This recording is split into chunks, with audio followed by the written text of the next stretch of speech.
let's guess that these cells are actually pushing current in the direction that they're trying to. I feel like we owe them that, you know. So this is, I'm going to call this I1, and I feel like it's going to go this way because this is the direction that this cell wants to push that current. And this cell is trying to push current that way. I'll call it I2. And then I'm going to guess that all the current of I1 and I2 flows back this way, and this is I3. Okay. So my junction rule, if I look at this guy, right, we need to say that the current flowing in equals the current flowing out of that junction right there, right? So I1 and I2 flow in, and I3 flows out, right? See, I3 is flowing out of this junction. I1 and I2 flow into that junction. Okay, now if I make this matrixable, okay, in matrixable form, this thing looks like this. It looks like I1 plus I2 minus I3 equals 0. Okay, the constants are there. Okay, now let's go and do some loops. Let's do a loop, a clockwise loop. We'll start here and end here, and we'll do this left side here. Okay, so let's go around that left side. Okay, so let's see. So I'm going to go downstream through 5 and 3 ohms in the current I1. So let's do that. So I've got negative 5I1 minus 3I1. Now I encounter this guy, right? So downstream, right? That's decreasing the pressure. But now I go through this voltage source. So I go up 12. Okay. And now I'm here, right? I'm coming around here. Now I'm going upstream, right? So I'm going to go plus 4I2,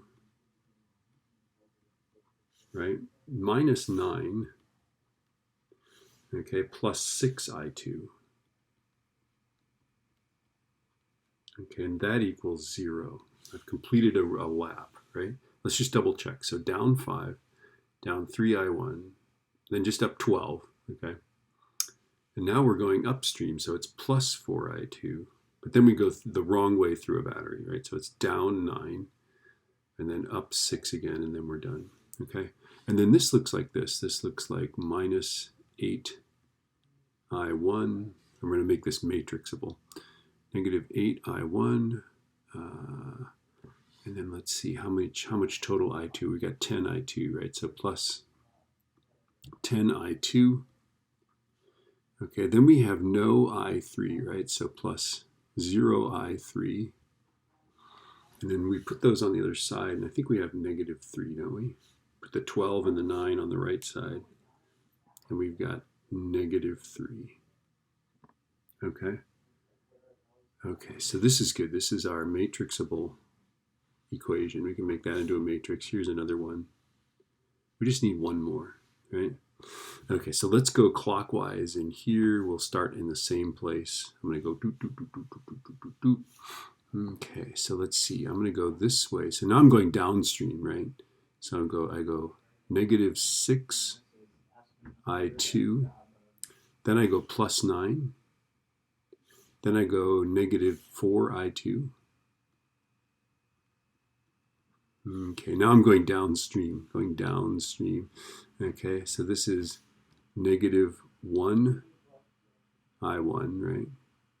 Or sorry, I3. Negative 1 I3 minus 7 I3 minus 8 I3. And then somehow that equals 0. Okay? So let's just double check here. So we go downstream 6 I2, up 9, downstream 4 I2, downstream in I3, 1 I3, 7 I3, and 8 I3. Okay? So this is going to be negative 10 I2, right? Whoops. Negative, and 0 I1, right? Plus negative 10 I2. And then how much total we got 6, that's 16, right? So minus 16 I3. And then there's only a 9 there, and the 9 goes on the other side. So that equals negative 9. Okay? So there we go. So we've got 0I1, negative 10I2, negative 16I3, and then that equals negative 9. Okay. So now we're going to make a matrix here. Let's do the matrix. The matrix. We'll put it in this space right here. Okay. Okay, so if I put this into a matrix, I'm going to go 1, 1, negative 1, and then 0. Okay, so 1, comma 1, comma negative 1 to the minus 1. And then in the top row there we've got a 0.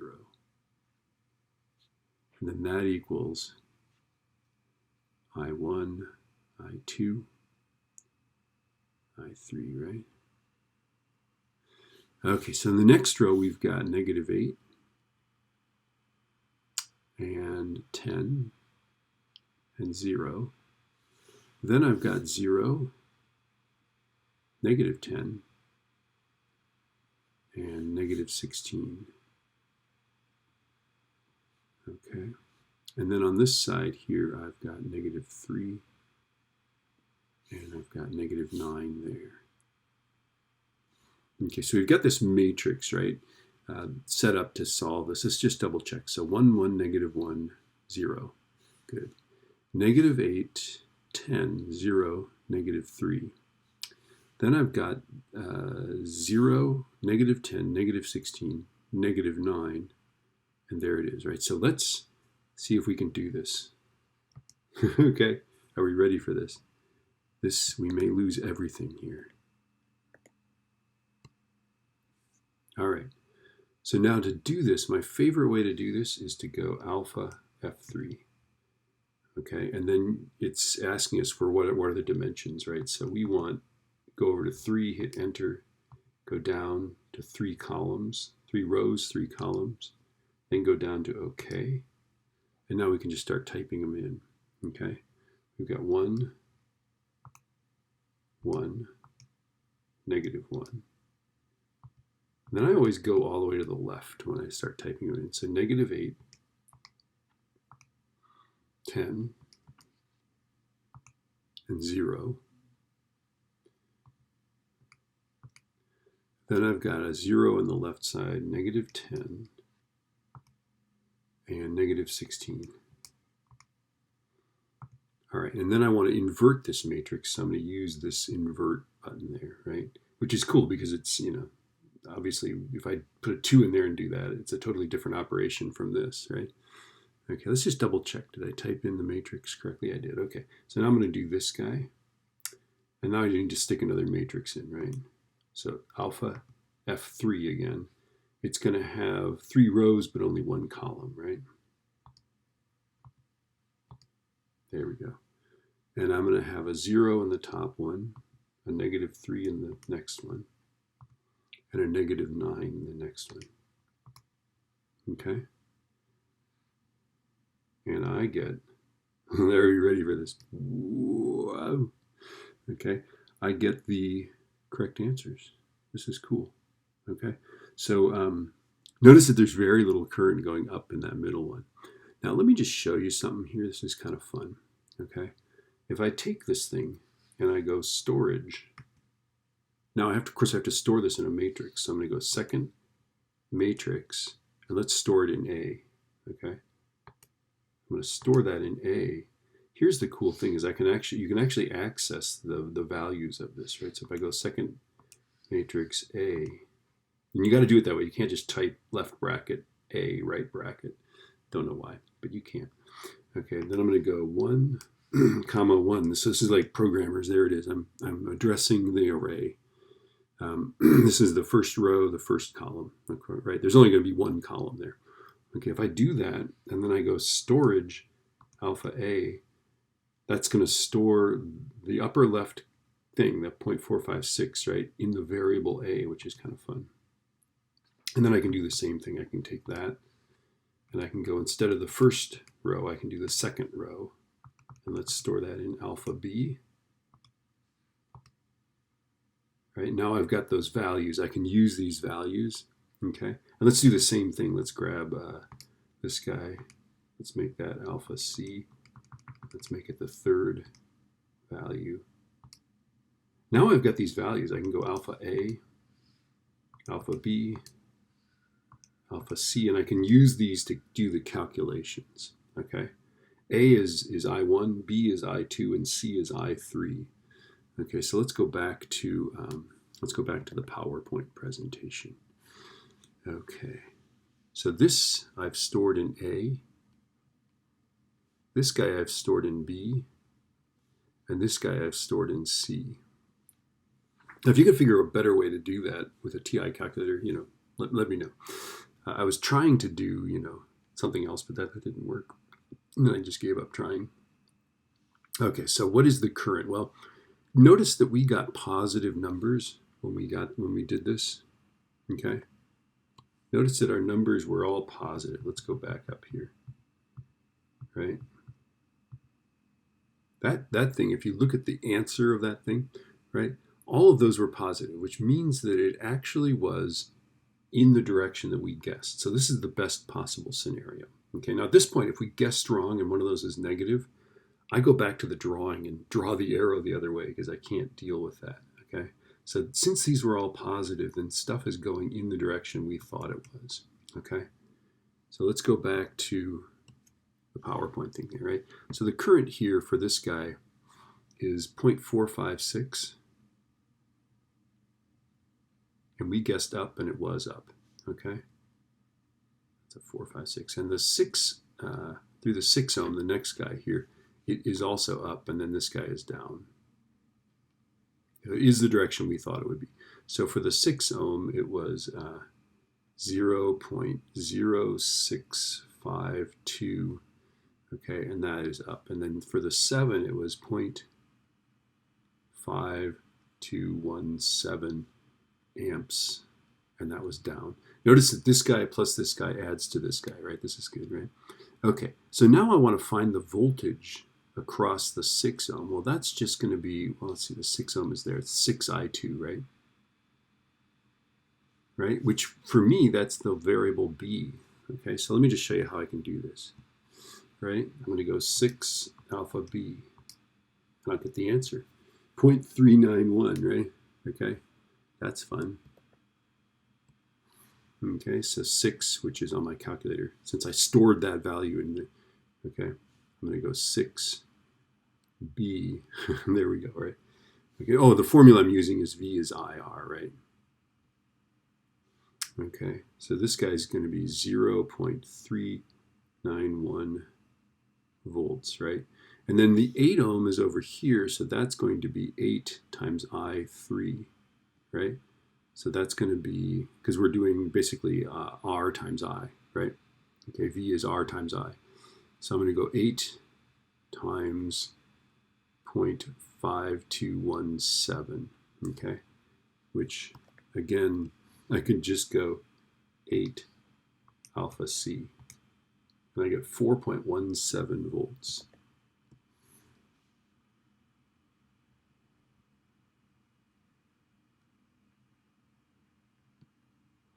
Okay, and then we want to find the power dissipated by the 1 ohm. Where's the 1 ohm? The 1 ohm is there. Okay, so that is going to be IR squared. Power is IR squared, right? So that's going to be, for 1, that's going to be I3 times 1's, I3 squared times 1, right?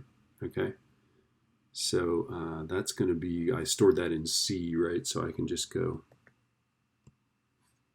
I can go 1 times alpha C squared, R times I squared, right? And I got 0.272 watts, which isn't that much, right?